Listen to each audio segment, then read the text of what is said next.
Hello, welcome to Manna from Heaven with Sharon Lee on Kingdom Purpose Television.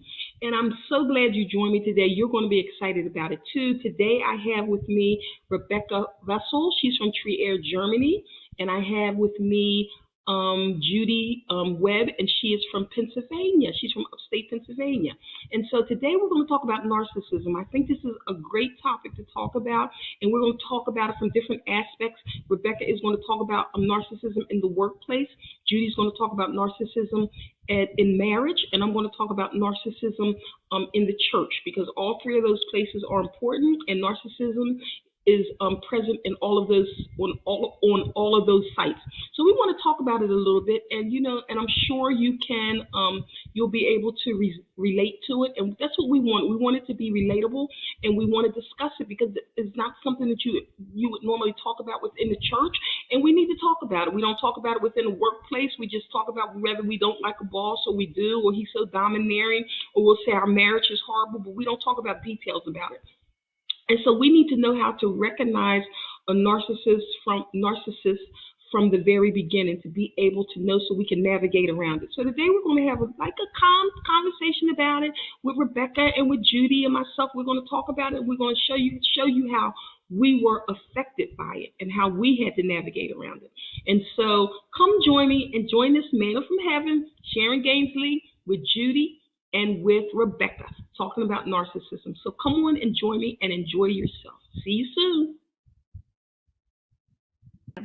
And I mean, one tip my senior gave me, he also knows him, and that he could, the way he is, he said, for everything, for what he says, confirm it in written back, and for everything he writes or you exchange in writing, confirm it back verbally.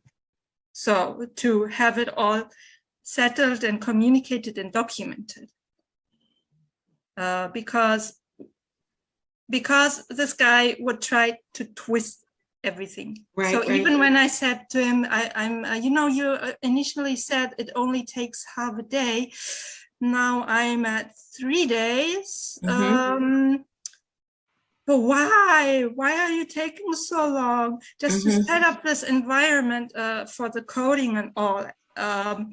It was so badly documented, and I was trying, it was kind of like a scavenger hunt, finding all the right tools and all.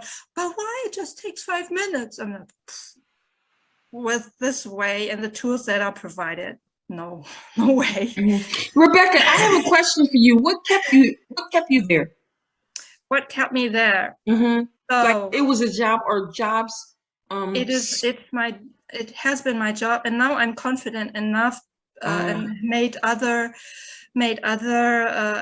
experiences, even when there are colleagues who like to silence me, so to say. Like I have a very good intuition with what the client actually wants. So, and I would explain my thoughts and how we could find a solution. Colleagues are very quick to say, no, that won't happen. Oh, no, you misunderstood, whatever, just to find out later it was just what the client wanted. So I know I have developed a certain feeling what I'm good at. And now I even took steps and went on job search again. And actually last week I had a very promising interview. So and the reason I asked you that, Rebecca, because the reason I asked you that is because there are going to be narcissists on every job. So I'm not asking you to flee from one place to the other, but I just wanted to know, because every place we go, we're to learn something from it. You know what I mean? So I wanted to know if it was something that you picked up from there that you would take to another place, or you just see God keeping you there because He utilizing you. Yeah. So I had mixed feelings. So I didn't really know how to judge the situation, which was also kind of like, I'd rather stay and watch, maybe it changes. The hope. But and then at the beginning, when I got the job, there were actually like words of like prophetic words, like you're the missing piece in a mosaic, and you're the head and not the tail, and all. People came and gave me those words. And did your spirit bear witness to those words? I don't remember. Okay, It was okay. 12 years ago, so I Okay. don't remember. Okay, okay. But because of that, I was thinking like, and I was actually experiencing the opposite, the total opposite. Like people were using me as their doormat, and I was like, God, what do you want me? Do you want to sharpen me? Do you want to make me stronger or what? Which I now see, because now I know what to stand up for. And maybe, well, it took me some time to learn. To learn that. But actually giving the sense of having that sense of being stuck and not really going on. And I was working very hard, and I still have the salary, almost the same salaries when I started 12 years ago, and they would, when I asked for a raise, they would double around, and things like that make me think like, no, excuse me, now God, you promised me greatness, not only with this word, but also like I found again my baptism, the verse that was given to me at my baptism, and it actually gave the promise. It was in Psalms. I keep up mixing them up. It's, I think, 72 or 73.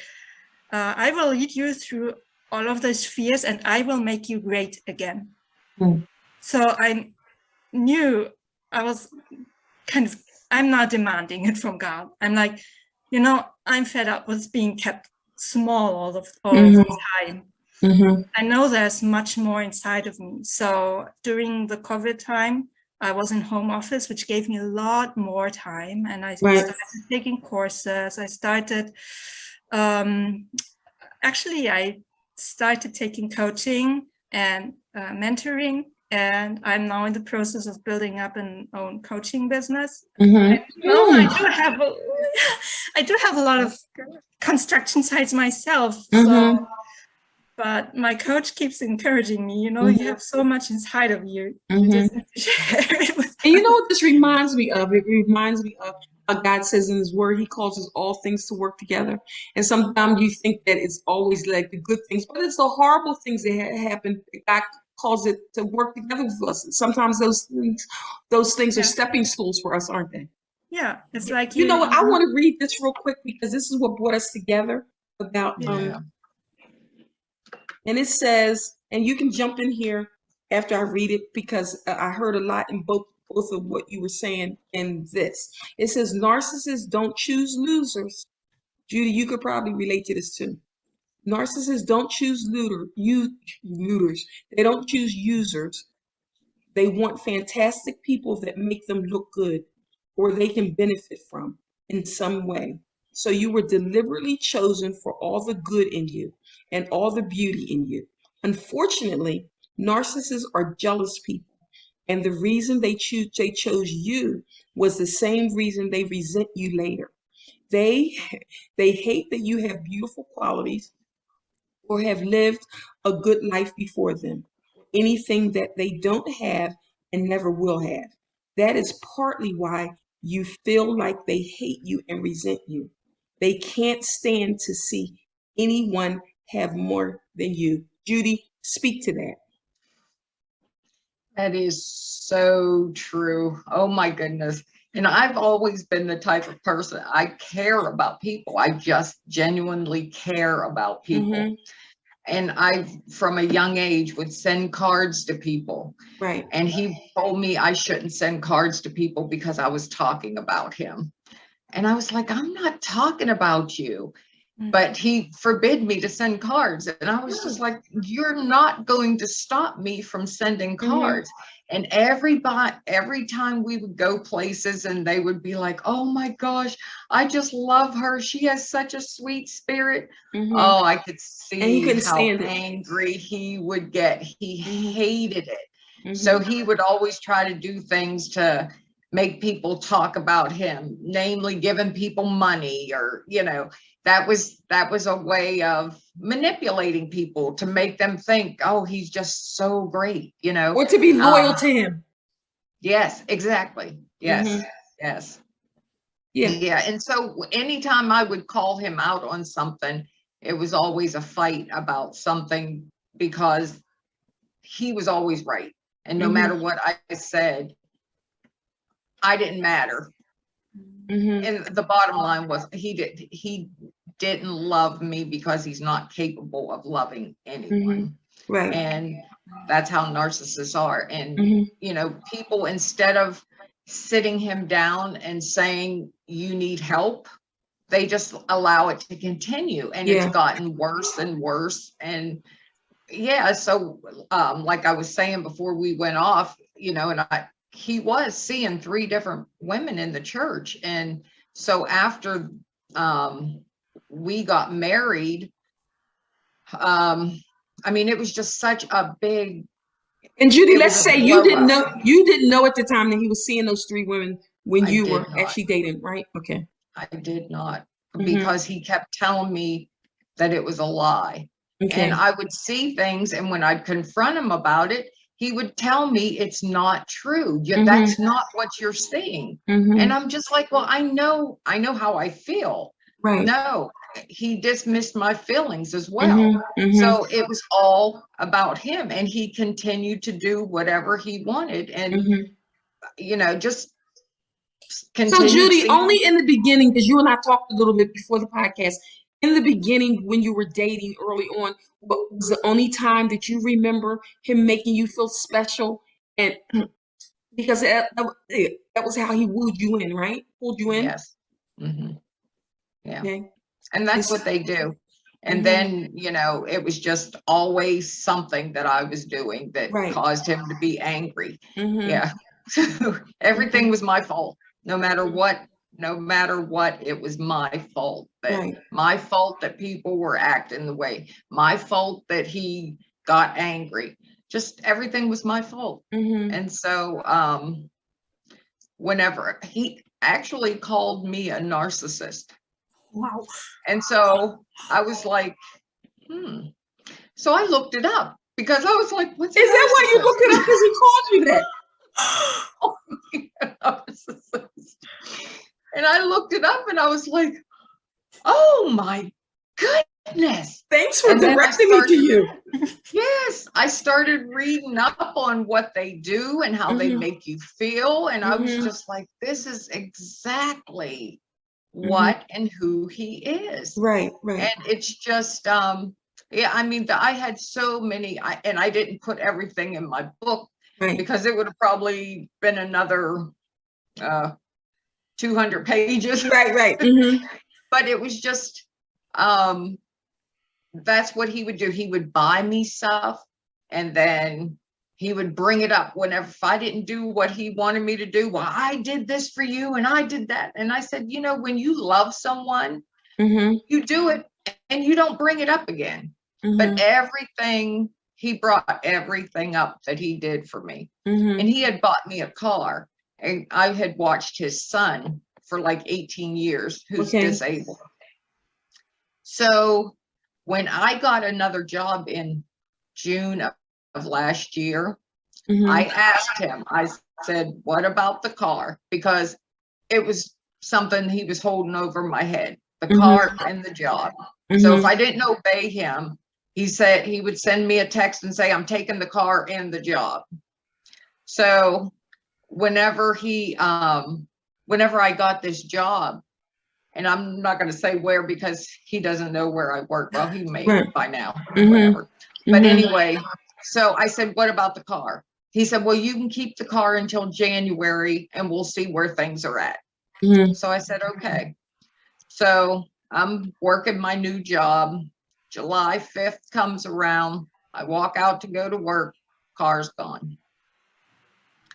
And I'm like, I text him. I called him and he didn't take my call. I sent a text and he had blocked me. I said, you know what? Just at least tell me that you took it so I don't have to call the police. Right. Didn't hear anything. So I knew he had taken the car. So I was just like, now I'm stuck. What am I going to do? And that was his purpose, to punish me because you got another job. How dare you get another job and not come down here and let me abuse you and let me tell you how terrible you are on a daily basis. Tell me how I don't treat you right. So I went on Facebook and got it was a 2003 Volkswagen. Okay. Just, I needed something to get me back and To forth get back to work. and forth, yeah. The guy's a mechanic. He said that, he just replaced everything. Everything is fine on it. I won't have to pay. I said, I don't have money to pay for repairs. Nope. You won't have any trouble. Buy the car. 2 days later, I come out of the store, car won't start. I call them. What in the world is going on? I forgot to tell you the gas gauge doesn't work. Maybe there's not gas in it. So it was one thing after another. I ended up putting so much money in this car that I didn't have. So I took him to the magistrate. And when it came time for the hearing, the magistrate comes out and she says, I don't know anything about cars. I had pictures and everything, bills of all the stuff that and he sat there and just lied. He said, well, I mean, it's an old car. She has to understand things are going to go wrong with it. And I was just like, God, why? That day, I walked out of the magistrate. She said, I'll decide in a couple of days. I knew she was going to side with him. Right. I walked out of the magistrate. And this is the reason that I'm bringing this up, because this was the verse that Rebecca was talking about.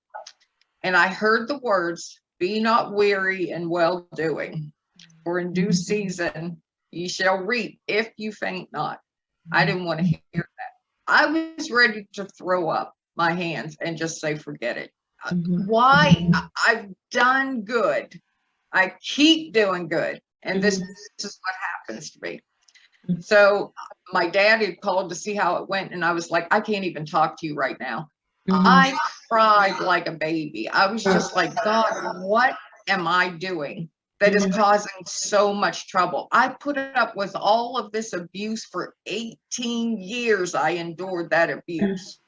Now this is happening. And I was just like, I just don't know what else to do. And so when I finally called my dad back and told him, he said, well, just keep that scripture in mind. Be not weary in well doing. I was just like, yeah, I know. Yeah. And I apologized. I was like, God, you know what? I'm sorry. I shouldn't have acted like that. But when is it going to be my turn? Right. When is something good going to happen? But I say that with you, we have to endure. We're going to go through trials and tribulations. There's just no getting around it. We have to do what's right. But again, we don't have to be a doormat. We don't have to take abuse. And sometimes I think we feel like because we're Christians that, like you said earlier, we just have to take it. Well, just keep quiet because, you're a Christian and you shouldn't say anything. But Jesus turned over some tables. Hello. And I don't think he was singing "Skip to My Lou" when he was doing it. And how he addressed the Pharisees. Oh, yes. And also how Paul would address people like Simon or so. They were very, very clear. And almost, if you think it was, if you didn't know that they were Christians, you would say their speech is quite rude, actually. Right. Yeah. But in doing good, our season's coming. And so all we have to do is hold on. So I went to a car dealership. I told the guy, I said, I don't have any money. I said, things are bad. I took a pay cut. I said, I'm just in a bad way, but I need a reliable car. So he was able to get me in a car and I was able to get that. And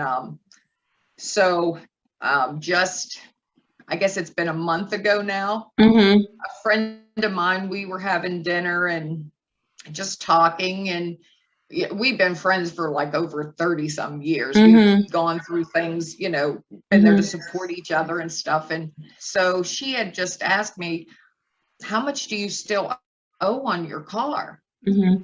And I was like, oh, not even thinking, you know. And I told her, and she was like, okay. So the next day she sends me a message and says, call the loan company and find out the payoff. And I Right. was just like, no. And she goes, just do what I told you. So I did it. She paid my car off. Wow. And I said, Wow. I said, you know what, God? It's my season. Yes, that's And exactly right. all the stuff Yes. that I have gone through, it's now reaping season for Yes. me. Yes. And this is just the start. I said, Yes. I know Yes. God has great things in store. Mhm, And so mhm. I just try to encourage people that even when it looks like everything is against you, you just keep doing the right thing. Mhm. I didn't go out running around with all these men. I got accused all the time of cheating, and Mhm. I know you're seeing someone. And I found a tape recorder that he had. Mhm. I don't know how it got in my stuff, but he was talking to one of his members about me, telling them I was cheating on him and I just never came home. And I was sitting there, my mouth dropped. I was like, Like, what's this he has talking about? never happened. Mhm. I'm like, what are you talking about?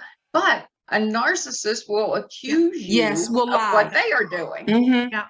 So I knew that he was seeing people because his second ex-wife told me that she was seeing him the first 9 months of our marriage because he told her he did not marry me. Oh, We're talking a preacher. We're talking a preacher. And then the church is going to promote him. And I did talk to one of the bishops. They called and did a background investigation on him. Mhm. And a lot of people came forth talking about the stuff that he's done. And I Mhm. said, you know what? Go ahead and promote him. He's not going to stop. It's going Right. to get worse. And then Mhm. he's going to meet someone that is going to totally sue the Church of God in Christ, and it's going to be bad. Mhm. It's Mhm. going to be bad. Right. But you know, the stuff that goes on, the narcissistic pastors, Mhm. bishops, they think because they have that title, you're going to answer to God. Mhm. So Mhm. you keep on playing and doing the things that you're doing, God is going to take them down. That's exactly right. During COVID, there were so many preachers that died of COVID, Yes. just Yes. dropping dead. Mhm. Yes. Yes. Yes. You don't Yes. see that as God trying to wake you up and say, stop it, Mhm. but you keep doing it. But Mhm. then the women, you've got to get to the point where if they approach you and you know they're married, leave them alone. Yes. Yes. When they are having a relationship with you and you know that they're doing things that are not right, get out of the relationship. Mhm. Mhm. You've got to empower yourself, love yourself enough to say, Yes. I don't deserve Say that again, this Judy. kind Say of it to the people in treatment. the back. Love yourself. Yes. Love yourself. Love yourself. Respect yourself. Why are you going to allow a pastor to sleep with you, Yes. knowing that he's going into church on Sunday morning, going to lay hands on people, and he's out there doing things that Yes. he Yes. has doing? Yes. Stop The church, it. that this is Stop interesting it. because the church, and that's between Stop it. pastors and women, but the church that I came from in Indiana, this pastor was doing this stuff to men. Oh yeah. And giving That's scriptures bad. and giving Yes. scriptures to why he was doing it. And why he was doing it, doing the wicked stuff he was doing to them, quoting scriptures. Wow. While he was laying on top of them, while he was doing stuff, he was quoting scriptures. And I say this not to expose anybody. I say it because we have to stop. We have to take the word for the word and not take the word. Let some man, some narcissist man teach us the word, or woman, because women do it too. Or Yes, teach they do. us, teach us about the word. I mean, go to the Catholic Church if you want that. Let the priest tell you what the Bible says instead of you reading it. But I mean, in the church, I mean, we have to take God at his word because God is not a wicked, confusing God. He is a God. He is awesome. He loves us. He created us for a divine purpose, and we can't deviate from that. And we deviated from it sometimes out of selfishness. We have to say that. Because of God, we can't say, and Judy, you would say this, I'll say it because you said it before, how God spoke to you not to marry him. Yes. God speaks to us. He speaks to us, and when we ignore it, we go further into something that God doesn't want to take us in. Now, He's gracious and He takes us out of it, but we could have not gone in it. Yeah. Right. And so we Right. want to put red flags up for people and say, Yeah. you know what, to young people, people in their Yes. workplace, people in churches, because I have a book I've been writing on for a couple years, but it's going to come. It's called Navigating Within the Church. And I couldn't Yes. I have written that years ago when I had gone through this stuff because I was so angry with how the leaders handled stuff in all the churches. And so once I got through that, I realized that pastor, that narcissist pastor, he specifically chose leaders who would succumb to his wickedness. He placed it like he was playing chess on a chessboard. So he put people in place. He wasn't gonna put me in place because my mouth was too big. So, but he put people in place that he could confuse, he could convince people who had low self-esteem, people who, Yes. you know, and he knew, and he put those people in place that he could use, and he could do what he Yes. did through. So we have to have our voice and stop being quiet like this Christian to Yes. be Millie Mouse and, you know, praise the Lord and you know, Right. we use it in that way. It's not about God, it's about us being selfish, and we have to stop it. Right. It is. We have to stop it And because God is not this guy that's going to punish us because we're telling the truth. We are not under the law. We're under the grace That's of right. God. And if That's and right. if we were going to die, He would have killed us a long time ago because we did enough Right. sins to die. Okay, let's be honest. Yes. Right. And God's not a liar, and He Right. doesn't like liars. Right. And He's a holy God. Yes. So if you're in something that is not holy, it's not of God. Yes. And Or so, confusion's in yes. it. Yes. Mhm. Yes. Yeah. And you're being forbidden. Like, I wasn't even allowed to talk to my dad. If my dad would call me, he would say, no, not while you're with me. You don't talk to your dad while you're with me. You call him whenever you're by yourself. You're sweet, Dad. Yeah. Oh, and I have him on tape calling my dad stupid. Yeah. He said, her dad is so stupid. Yeah. A preacher. Yeah. We Can reap you what we think sow, that? and God is not mocked. That's the Oh, bottom line. oh. Yeah. Thank you for tuning in to Manna from Heaven with Sharon Gaines Lee. I hope you enjoyed the tapes on narcissism with Juve Webb and with Rebecca Vetzel and with myself, Sharon Gaines Lee. And I mean, they were tremendous. I enjoyed the interview so much. If you want to watch it again, you can go to my YouTube page, Divinely Designed Women of Wisdom, and you can watch it as much as you like. It's free. But when you go there, you have to subscribe, like, and share. Subscribe, like, and share, because we want to pass it on to people. We don't want to just keep it amongst ourselves. So I want you to subscribe, like, and share. I mean, you're going to give it a thumbs up, not a thumbs down. You can if you want to, but let's give it a thumbs up and listen to it over and over as much as you want. Glean and get as much from it as you can. See you and join me next week. Join in next week because we have some terrific topics coming up. So I'll see you there on Manna from Heaven with Sharon Gaines Lee. Bye-bye.